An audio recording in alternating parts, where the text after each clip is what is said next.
I know that you read a great deal about civil rights, about the history of our country, and you have some insights into why this country is so unique in its history and its makeup, its diversity, and in many ways it is.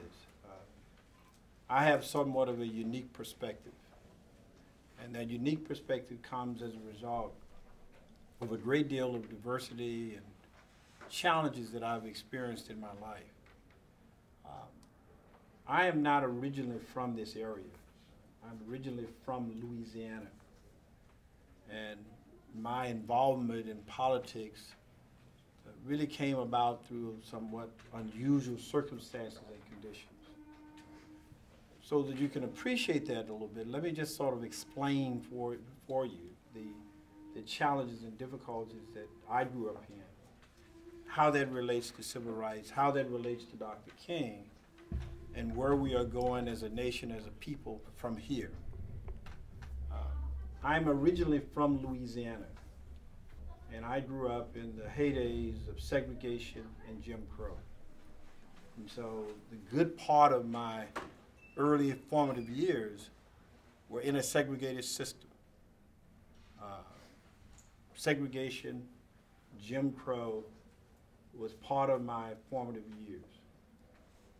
I grew up in poverty, one of 13 kids, and lived in a house that was probably about 2/3 the size of this room here. So if you take from where I'm sitting and maybe go back to the wall, that's the entire house with 13 kids in it. And really, really abject poverty. And the challenges growing up were immense, but they were reflective at that time of what this country was about. We were accustomed, especially in the South, of segregation. Now, segregation meant a great deal of things. It meant that you went to school in separate schools. It meant that if you went out for entertainment, you wanted to go to a theater, there were separate sections. For example, in the main section of the two prominent theaters in my little town, all of the Caucasians or white people would sit there, and there was a separate section in the balcony. It meant such common things as a water fountain. There were separate water fountains, separate restrooms. If you drove on a bus or public accommodation, you had to sit in a separate section in the bus. We all know the story of Rosa Parks, who refused to give her seat up to a white person. That was the law, that was the rule, that was the custom. So the bus filled, in terms of African Americans, from the back to the front. So long as there are no whites who were on the bus, you could accept a seat toward the front. But if a white person came on the bus, you literally had to get up, stand, and allow that person to sit in the bus. Now, I know that you find that somewhat challenging to believe today, and it sounds somewhat foreign to you. But in fact, it was reality. It was part of our American history, a very painful part of that. And the challenge was that how do we emerge as a nation from that type of segregation, that type of treatment, that type of Jim Crow, to the country that we are in today. And people will look often and look back. They will look back, and you would pick up the history at a certain point in time. And it's hard for you to believe that, hard for you to accept that. I remember telling my daughter of the challenges and difficulties of growing up. And she grew up in this area, was accustomed to having a separate room. When she became 16, she wanted a car. She had all of the many luxuries of life. And I would constantly tell her about this house that I grew up in Louisiana. and about the challenges of segregation. She heard that, and maybe she intellectualized what she heard. But I think she really did not come to grips with what that was and what that meant. So finally one year, we actually went back to Louisiana, and I showed her the house. And it wasn't until that point in time that she visually saw that house that she understood what it was like. But it's hard for you to come to grips with that. But you can come to grips with some other things that are remnants of that. When people move from segregation, go through the challenges of Jim Crow, they're in inadequate schools, the inadequate accommodation, oftentimes there are lasting effects to that. And so when you go back to the South, you look at many communities today, and you wonder, why have not these people moved as far as others have moved? It is oftentimes the continuation of the legacy of segregation and Jim Crow. And we need to be mindful of how those things have affected our lives. Now for me, how is it that you make that transition now? In Jim Crow, segregation, poverty, one of 13 kids, to now you are the county executive of one of the largest, one of the most affluent communities in all of America. A county that has over 1 million people and a budget of $5 billion. How is it that you make that transition from that type of challenge and segregation to the point that you're in today? How is it that you now not only become the county executive of Montgomery County, but you are the president of the county executives of America? How is it that now that you have an opportunity to serve, what is the lasting effect of it? How do you make that transition? It was difficult. It was really difficult. It was difficult because although we went to what I would consider to be inferior schools, there was a desire to learn. The teachers were engaged and made sure that we pursued education in a way that it was meaningful for us. And how did I get into college? I was an athlete in high school. I played football. I was the quarterback of the football team. I was not academically inclined. People said that I was a smart kid, but would not apply myself to things. I did not have role models that you see today.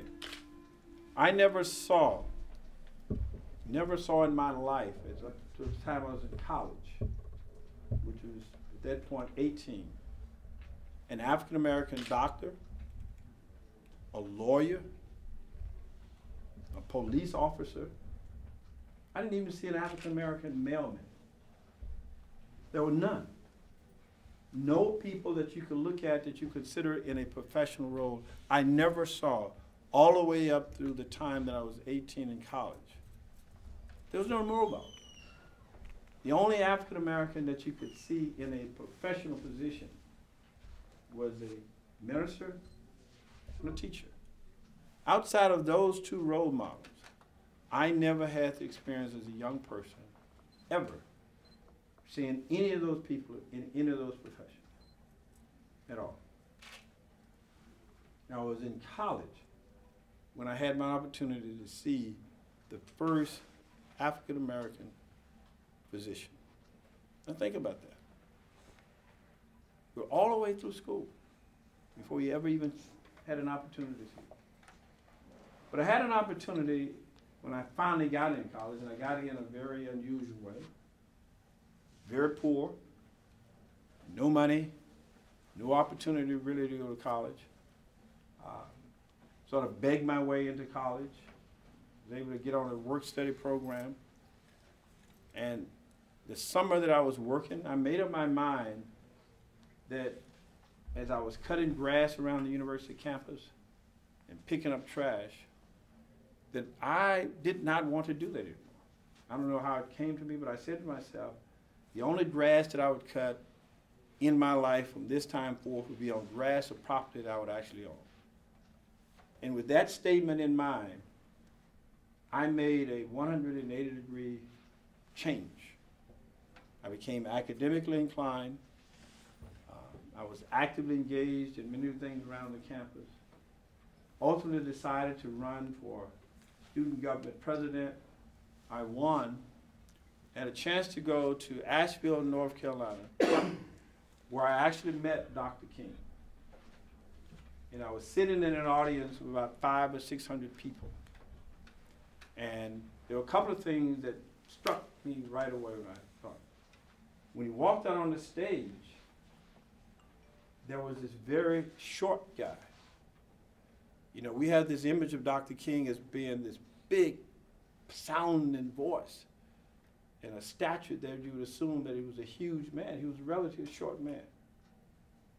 And so I was struck by that immediately when I saw that. I said, well, maybe that's somebody else. Maybe that's not him. Maybe it's somebody that looks like him, but that cannot be him. Given the voice that I've heard and now I'm seeing the man, he's too short to be that person. And it was.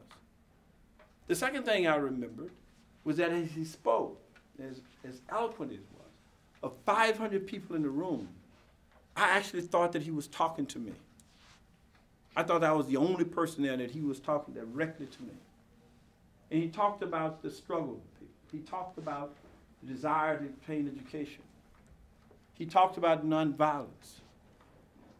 He talked about this country that he had the hope, expectation that our country, America, could be much better than it reflected in the past. He talked about the future. He talked about hopes, about the dreams and aspirational people. And he had the belief that we could all work together, that we would be a better country as a result of that, that collectively we can improve this country. And I thought he was talking to me, just me. And I left there with even a greater determination. I ultimately graduated from school. I became actively engaged in the civil rights struggle. And you've probably seen these black and white photographs of students in college sitting at the lunch counters and being harassed and jailed. And you think of that as just some image. I was one of those students. Much of that protest at that time were led by students. Much of that movement was led by students in terms of the active support, the sit-ins, the demonstrations. All of those things, if you look at it, you see young people actively engaged.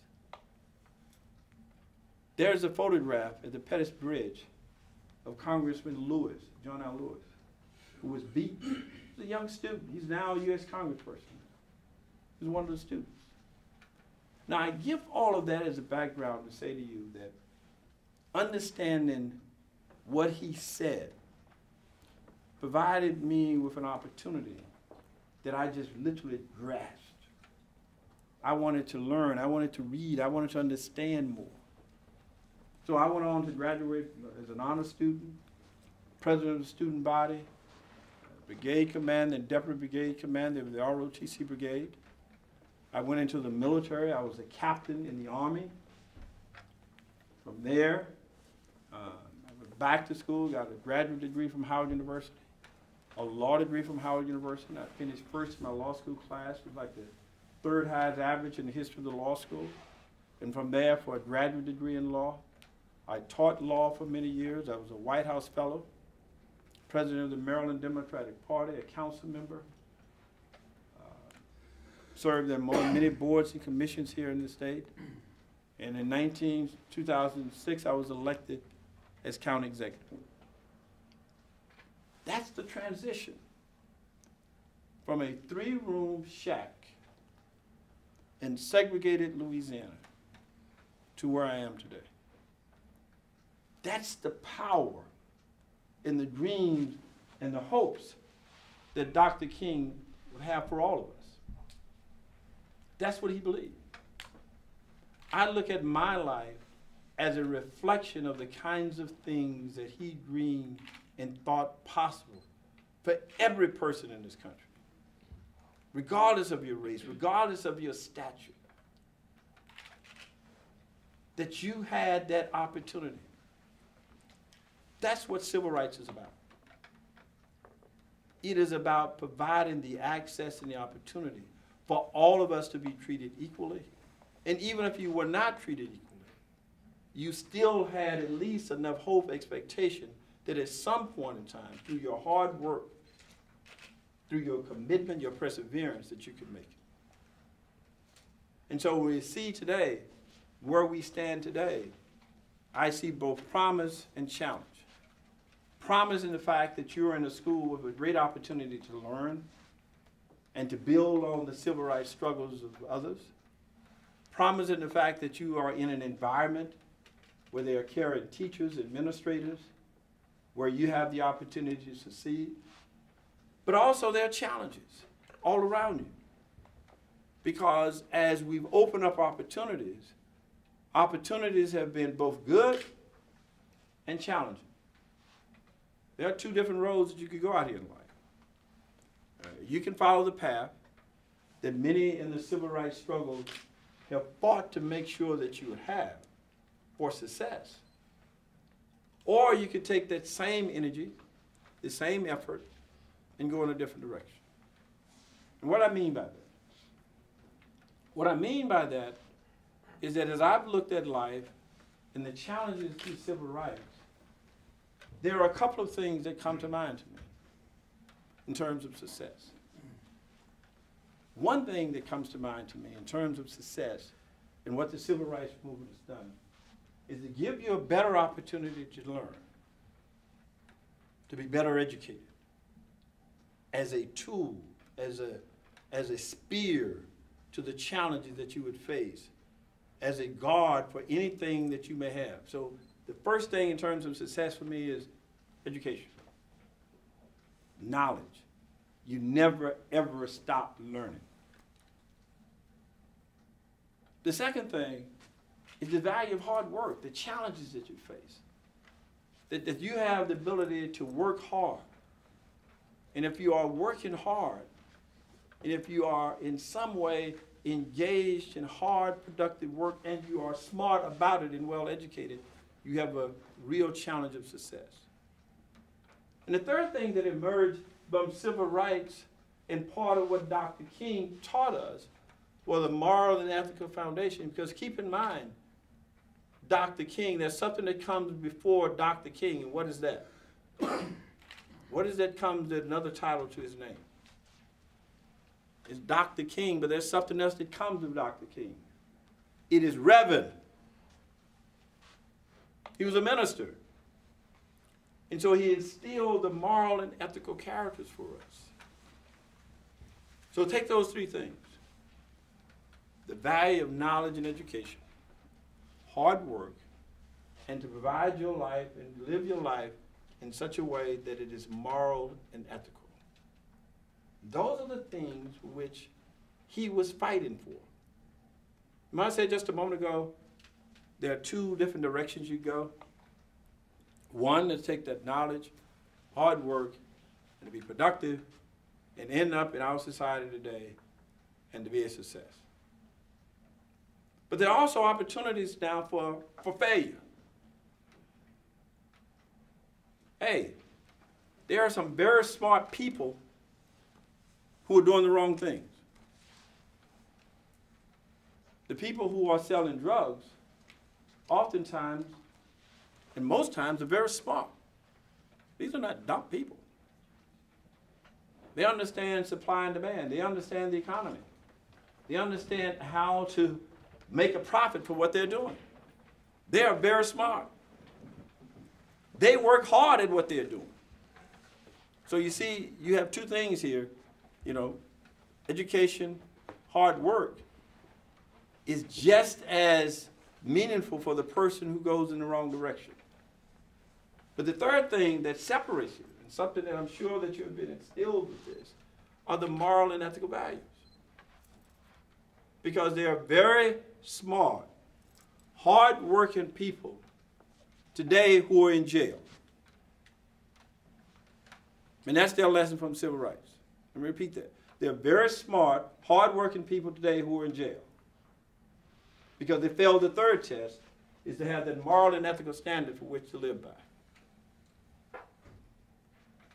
So when you look at this, and you think about civil rights today, the opportunities, the challenges that you face, it does not guarantee success. unless you, in fact, in some way in your life, do all of those things. Dr. King and others have fought to give access for us to be well educated. That if we work hard, we can attain the promises that he and others have indicated would follow for us. But we have to not only be smart and work hard, but we have to be moral and ethical as a result of those things. That guides us. That's the lesson from civil rights. That's the lesson that I've learned from it. That you can, in fact, succeed. No matter your background, no matter the challenges, but if you're willing to apply yourself, to be educated, to work hard, and to, in fact, lead a moral and ethical life.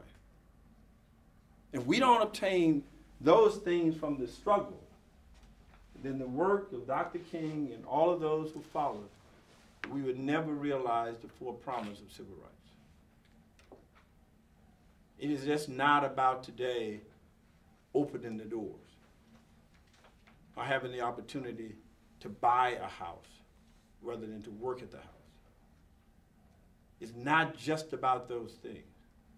It is about your ability to do all the things that I've described and to, in fact, instill in others a sense of hope and expectation. So when you think about it, just think about those three little points. I'm going to educate myself the best I can. I'm going to work hard in demonstrating that. And I'm going to lead a life that is moral and ethical. And I will guarantee you that you do that, there are overwhelming opportunities for you to be successful. That's the lesson of civil rights. And I would hope that you would take that lesson and that when I come back sometime in the future, that I'll see you, then we can say that the promise that Dr. King had for all of us and for all of those who fought and died in the civil rights struggle, we can say that you followed the best example.